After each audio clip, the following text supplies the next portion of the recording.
Kipengele cha pili, nguzo za mirathi. Ambaye hana karatasi anaona hapo. Nguzo za mirathi. Nguzo za mirathi, mashekhe, katika kila jambo katika sheria ya Kiislamu linakuwa na nguzo yake na linakuwa na masharti yake. Ukisoma hija ina nguzo, ukisoma saumu ina nguzo, swala ina nguzo, na kuna kitu chaitwa masharti. Sawa? Tukabainisha katika juma lililopita nini tofauti baina ya nguzo na sharti. Nguzo tukasema inakuwa ndani ya kitu, ya kile kitu husika wenyewe, na sharti inakuwa nje ya kile kitu. Lakini kitu hakitotimia mpaka iwepo sharti na iwepo nini? Nguzo. Kwa mfano, tukija kwenye swala. Swala ina nguzo zake na ina masharti yake. Swala haitimii mpaka nguzo ziwepo na masharti pia yafanye nini? Yawepo. Lakini ukizitafuta nguzo za swala hazimo ndani ya swala wenyewe. Nguzo za swala ziko ndani ya swala wenyewe na masharti ya swala yanakuwa yapo nje ya swala. Kwa mfano, uambiwe sitrul aura, kufunika sehemu zako zile ambazo kwamba zitakiwi kudhihirika. Hii sio katika nguzo za swala, ni katika masharti ya nini? Ya swala. Lakini ukiamua arrukuu, kurukuu, mtu akuulize ni sharti au ni nguzo, usichanganye, wewe chukua kanuni tu nilokupa. Rukuu iko ndani, iko nje. Kwa bila shaka itakuwa ni nguzo ya nini? Ya swala. Lakini mtu akuulize akwambie kwa mfano alwudhu ni sharti ya swala au ni nguzo ya swala? Sharti ya swala kwa sababu iko nje ya nini? Ya swala wenyewe. Lakini mtu akuulize qira'atul Fatiha, kusoma suratul Fatiha ni nguzo au ni sharti? Wewe fikiria tu, iko ndani, iko nje, iko ndani, ni nguzo ya swala. Hiyo ndio tofauti. Lakini vyote viwili ibada haitotimia mpaka iwepo nguzo na iwepo sharti. Sawa? Hivyo hivyo ukaenda kwenye ibada nyingine. Sasa mirathi nayo iko hivyo hivyo, ina nguzo zake. Nguzo zake mashekhe ni 3 tu. Kiakili tu, wala haina haja kusoma na nini. Nguzo ya mwanzo, awepo yule anirithi, mrithi yule, alwarith. Nguzo ya pili, kiwepo kile kinachorithiwa. Nguzo ya tatu, awepo yule anayerithiwa. Hakuna chengine, ni hivyo vitatu tu. Anayerithi, anayerithiwa na kinachorithiwa. Kinachorithiwa twakijua ni mali. Sio lazima iwe mali, yaweza ikawa pia ni manufaa. Tumepiga mifano katika juma lililopita. Kama kumbuka madarasa yetu ya nyuma. Kwa mfano nimeandika hapo mbwa wa kuwinda. Mzee yule aliyekufa, huyo mzee aliyokufa ana mbwa wake kamfundisha kuwinda. Yule mbwa paka akafika ana thamani. Alipokufa yule mzee, mbwa asili yake si kitu cha kuuzwa wala kununuliwa kisheria ya Kiislamu. Lakini kuna manufaa kwamba yule mbwa kafundishwa ambao ni kufanya nini? Kuwinda. Je, yale manufaa yarithiwa hayarithiwi? Yanarithiwa. Sawa mashekhe. Jambo jingine, mrithi, anayerithi, anayerithiwa aliyokufa. Sasa hizi ni nguzo ziko ndani ya mirathi wenyewe. Sasa masharti yanakuwa yako nje, na mara nyingi yale masharti ya mirathi yatakuja kufafanua hizi nguzo. Kwa mfano, sharti la kwanza la mirathi, ili tugawe mirathi, kufa anayerithiwa. Yule anayerithiwa lazima awe kafanya nini? Amekufa, tena kwa kuonekana au kwa shahada za watu wawili kwamba fulani amefariki. Huwezi ukagawa mirathi ya mtu yule mtu mwenyewe bado yuko hai.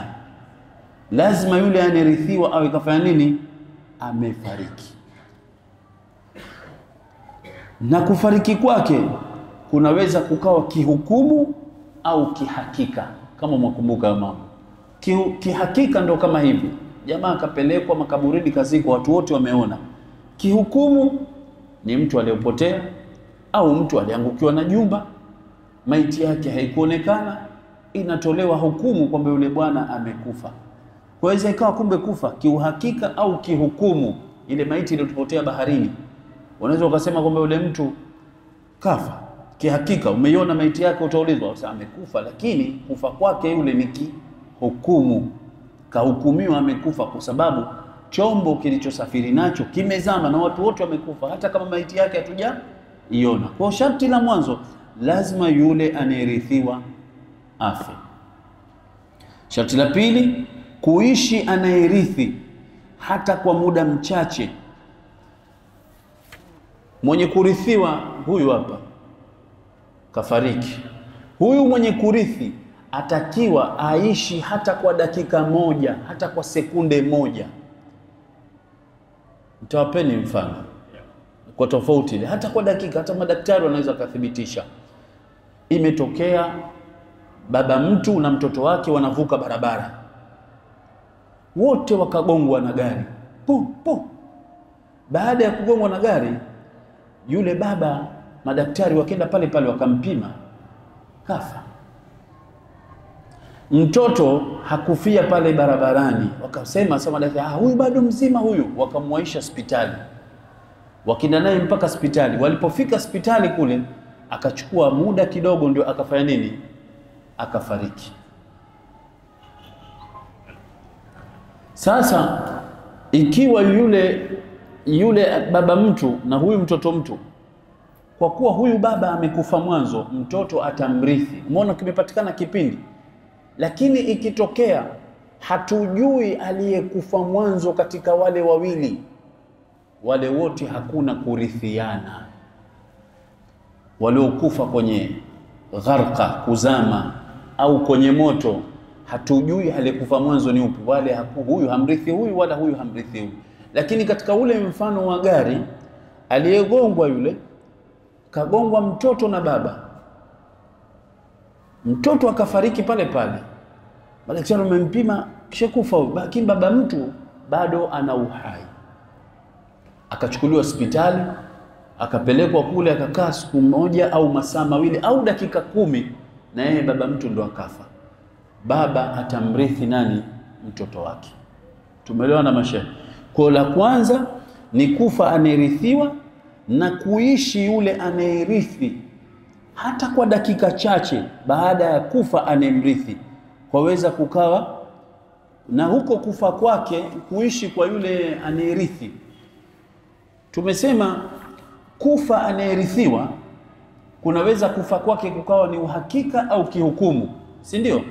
Na kuishi yule anayerithi kunaweza kuishi kwake ni hakika twamuona, au kwaweza pia kukawa nini, kihukumu. Kwa mfano, mtu kaondoka hapa kenda zake Ulaya, habari zake zimetupotea kabisa, hatujui yuko vipi, uko hali yake. Baba yake huko nyuma akafariki, sisi yule hatujui habari zake. Yule tutamhukumia kwamba yuko hai, lakini uhai wake ule ni wa uhakika twamuona, au ni wa kihukumu? Ni wa kihukumu tu. Tutasubiria kiwango cha miaka kadhaa, ikiwa hatujui habari zake. Hata kadhi baadaye akija kutoa hukumu kwamba yule bwana amekufa, pia itakuwa kifo chake si cha uhakika, ni cha nini? Cha hukumu. Jambo la mwisho katika masharti ya mirathi, kujua wewe warithi kwa upande gani. Yule aliyokufa ni baba yako, ni mwanao, ni mtoto wako, ni kaka yako. Hayo ndio masharti ya nini? Ya mirathi. Tumesoma nguzo za mirathi, tumesema ziko 3: anayerithi, anayerithiwa, kinachorithiwa. Masharti utayachambua kutoka kwenye hizi nguzo. Anayerithi atakiwa awe yupo kiuhakika au kihukumu, na yule anayerithiwa awe amekufa kiuhakika au kihukumu. Tumeelewana mashaikh? Tuchukulieni mfano, mzazi kafariki, baba mtu ana mkewe ni mjamzito, mkewe ni mjamzito. Kile kilichokuwa ndani ya tumbo cha yule mama, uhai wake ni wa uhakika au ni wa kihukumu? Ni wa kihukumu tu, kwa sababu uhakika azaliwe, atoke, aishi.